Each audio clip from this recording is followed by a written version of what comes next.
Setelah era tumbangnya beberapa startup agritech di Indonesia, eFishery termasuk salah satu startup pertanian yang masih bertahan hingga saat ini. Tapi, baru-baru ini eFishery melakukan PHK terhadap sejumlah karyawan sebagai bagian dari restrukturisasi bisnis. Keputusan ini menimbulkan pertanyaan mengenai stabilitas perusahaan dan arah strategisnya. eFishery sendiri telah mencapai status unicorn pada Mei 2023 setelah berhasil mendapatkan pendanaan seri D sebesar 108 juta US dollar atau sekitar 1,6 triliun rupiah yang menjadikan valuasi perusahaan lebih dari 1 miliar US dollar. Ini menjadikan eFishery sebagai startup aquaculture pertama di dunia yang mencapai status unicorn. Tapi, setelah melakukan PHK ini, apa yang salah dengan bisnis eFishery? Mampukah eFishery bertahan 5 hingga 10 tahun ke depan? Kita simak ulasannya di video ini.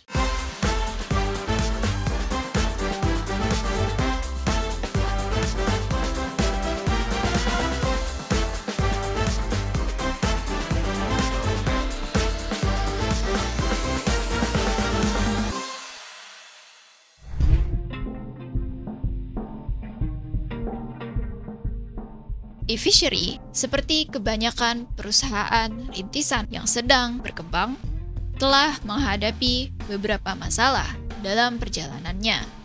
Beberapa masalah utama yang menjadi sorotan termasuk yang pertama, PHK karyawan. Pada tahun 2024, eFishery melakukan PHK terhadap sejumlah karyawan sebagai bagian dari restrukturisasi bisnis. Keputusan ini menimbulkan pertanyaan mengenai stabilitas perusahaan dan arah strategisnya. Yang kedua, pengunduran diri CFO. Pada bulan Mei 2023, Chief Financial Officer atau CFO eFishery mengundurkan diri, yang memicu kekhawatiran mengenai stabilitas keuangan perusahaan. Yang ketiga, masalah pengelolaan keuangan. Pada fase pertumbuhan awal, eFishery dilaporkan mengalami kesulitan dalam mengelola pengeluaran dan anggaran karena kurangnya visibilitas pada pengeluaran karyawan dan proses persetujuan yang lambat untuk anggaran pemasaran digital. Yang keempat, masuk daftar investasi ilegal. eFishery sempat masuk ke dalam daftar entitas investasi ilegal yang dirilis oleh Otoritas Jasa Keuangan atau OJK. Namun, masalah ini telah diselesaikan dan eFishery telah mendapatkan izin yang diperlukan. eFishery melakukan PHK terhadap sejumlah karyawannya sebagai bagian dari restrukturisasi dan perubahan strategi bisnis perusahaan. Keputusan ini diambil setelah melalui pertimbangan yang matang. Beberapa faktor yang mungkin berkontribusi pada keputusan ini antara lain. Yang pertama, kondisi ekonomi. Kemungkinan adanya tantangan ekonomi yang memengaruhi industri perikanan dan aquaculture, sehingga perusahaan perlu menyesuaikan operasionalnya. Yang kedua, perubahan strategi bisnis. eFishery mungkin melakukan perubahan dalam fokus bisnis atau model operasionalnya yang mengakibatkan perlunya penyesuaian jumlah dan jenis tenaga kerja. Yang ketiga, efisiensi operasional. PHK bisa menjadi bagian dari upaya perusahaan untuk meningkatkan efisiensi operasional dan mengurangi biaya. Meskipun eFishery memiliki posisi yang kuat di pasar aquaculture Indonesia, ada beberapa pemain lain yang dapat dianggap sebagai pesaing potensial, baik secara langsung maupun tidak langsung. Yang pertama, startup agritech lain. terdiri dari Aruna, startup yang berfokus pada menghubungkan nelayan dengan pasar, meningkatkan transparansi dan efisiensi rantai pasokan makanan laut.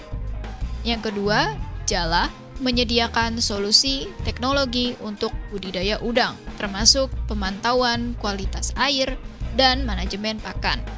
Selanjutnya, Fishlog, platform logistik untuk industri perikanan, membantu mengelola rantai pasokan dan distribusi produk makanan laut. Yang kedua, perusahaan pakan ikan atau udang tradisional, terdiri dari Japfa Comfeed, salah satu produsen pakan ternak terbesar di Indonesia, termasuk pakan ikan dan udang. Lalu ada juga Carwen Pokphand, perusahaan multinasional yang juga memiliki divisi pakan ternak di Indonesia. Yang ketiga, platform e-commerce umum, terdiri dari Tokopedia, Shopee, Bukalapak. Meskipun tidak secara berkhusus berfokus pada produk aquaculture, platform e-commerce ini menyediakan ruang bagi penjual untuk menawarkan produk ikan dan udang. Yang keempat, pedagang dan distributor tradisional.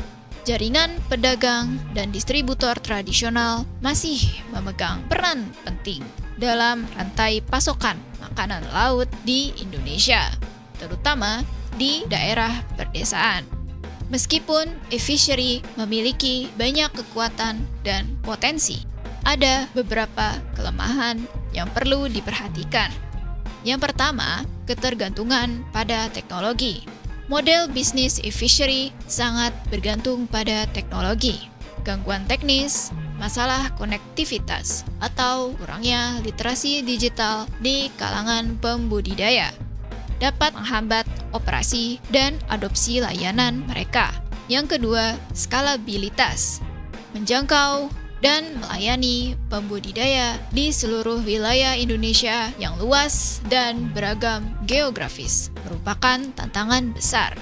Infrastruktur yang kurang memadai di beberapa daerah dapat mempersulit perluasan layanan e-fishery. Yang ketiga, persaingan. E-fishery menghadapi persaingan dari pemain lain di sektor agritech yang menawarkan solusi serupa, serta perusahaan pakan dan distributor tradisional yang sudah mapan. Yang keempat, adopsi teknologi oleh pembudidaya tradisional. Mengubah kebiasaan dan praktik budidaya tradisional bisa menjadi tantangan. Pembudidaya mungkin enggan atau kesulitan untuk beralih ke teknologi baru, sehingga menghambat adopsi layanan e-fishery. Kelima, ketergantungan pada pendanaan eksternal. E-fishery masih membutuhkan pendanaan eksternal untuk mendukung pertumbuhan dan ekspansinya. Kondisi pasar yang berubah atau kesulitan dalam mendapatkan investasi dapat memengaruhi operasional mereka. Yang keenam, regulasi. Perubahan regulasi di sektor perikanan dan aquaculture dapat mempengaruhi operasional e-fishery dan memerlukan penyesuaian strategi bisnis. Yang ketujuh, rantai pasokan yang kompleks. Mengelola rantai pasokan yang kompleks, mulai dari pembudidaya hingga konsumen akhir, membutuhkan koordinasi yang baik dan dapat menghadapi tantangan logistik dan distribusi. Yang kedelapan, fluktuasi harga komoditas. Harga komoditas perikanan yang fluktuatif dapat memengaruhi pendapatan pembudidaya dan pada akhirnya berdampak pada permintaan layanan e-fishery. Pendapat para pengamat pertanian tentang e-fishery umumnya positif. Mereka mengakui kontribusi signifikan e-fishery dalam memajukan sektor aquaculture di Indonesia melalui inovasi teknologi dan model bisnis yang berkelanjutan. Beberapa poin yang sering disoroti oleh pengamat pertanian. Yang pertama, inovasi teknologi. E-fishery dipuji karena penggunaan teknologi seperti kecerdasan buatan atau AI, Internet of Things atau IoT, dan big data untuk meningkatkan efisiensi dan produktivitas budidaya ikan dan udang. Yang kedua, pemberdayaan pembudidaya. E-fishery diakui karena fokusnya pada pemberdayaan pembudidaya kecil melalui akses ke pasar, pembiayaan, pakan berkualitas, dan pelatihan. Meskipun menghadapi masalah ini, e-fishery tetap menjadi pemain penting dalam sektor aquaculture Indonesia. Perusahaan ini telah menunjukkan ketahanan dan kemampuan untuk mengatasi tantangan dengan melakukan restrukturisasi, meningkatkan pengelolaan keuangan, dan menjalin kemitraan strategis. Penting untuk diingat bahwa masalah-masalah ini merupakan bagian dari dinamika bisnis yang berkembang pesat dan tidak selalu mencerminkan kesehatan perusahaan secara keseluruhan. E-fishery terus berinovasi dan berupaya untuk meningkatkan layanannya bagi pembudidaya ikan dan udang di Indonesia. Kita harapkan semoga e-fishery bisa terus bertahan hingga 10 tahun ke depan. Jangan lupa subscribe channel AgroZine ya untuk mendapatkan update seputar dunia pertanian.